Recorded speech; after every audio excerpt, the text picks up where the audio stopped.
Hey everyone, I am Rahul Chaudhary and welcome back to NR Bookkeeping.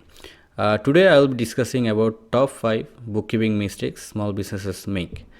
Understanding this common pitfall can save you time, money and lots of stress. Plus, I will be sharing how I can help you avoid these mistakes altogether. First up is mixing your personal and business finances. It's easy to do, especially if you are a sole proprietor. However, this can lead confusion during tax season and raise red flags during an audit. So what you should do is always try to keep separate bank accounts for your business and personal expenses.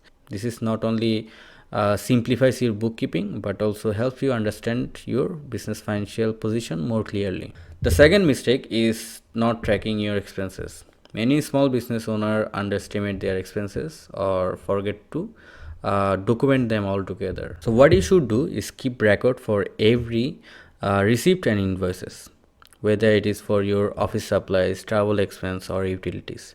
Ignoring these can lead to missed deduction, inflated taxable income and ultimately costing you more money. The next mistake is also very crucial. It is neglecting your regular reconciliation.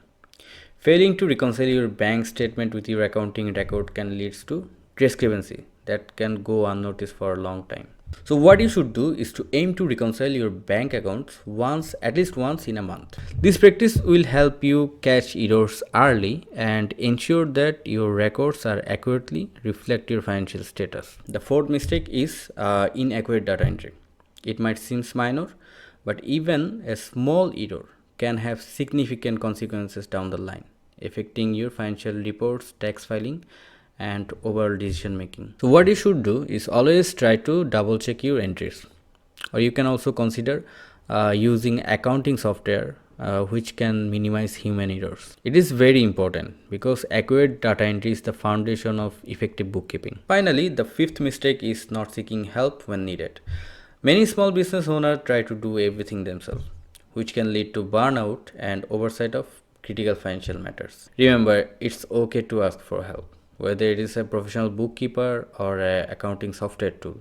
Seeking assistance can save you lots of time, money, and reduce your stress. Okay, so let's recap. The first mistake is mixing your business and personal finances. Second is not tracking expenses. Third is neglecting regular reconciliation. Fourth is inaccurate data entry. And finally, fifth is not seeking help when needed. By avoiding these mistakes, you can ensure smoother financial operation for your business. If you are struggling with any of these issues, or you just want to ensure that your bookkeeping is on the right track, we are here to help. Our goal is to provide you with the support you need so you can focus on what you do best, running your business. Don't hesitate to reach out for a consultation or any question you may have. Thank you for watching. If you found this video helpful, give it a thumbs up and subscribe for more videos like this. And see you in the next video.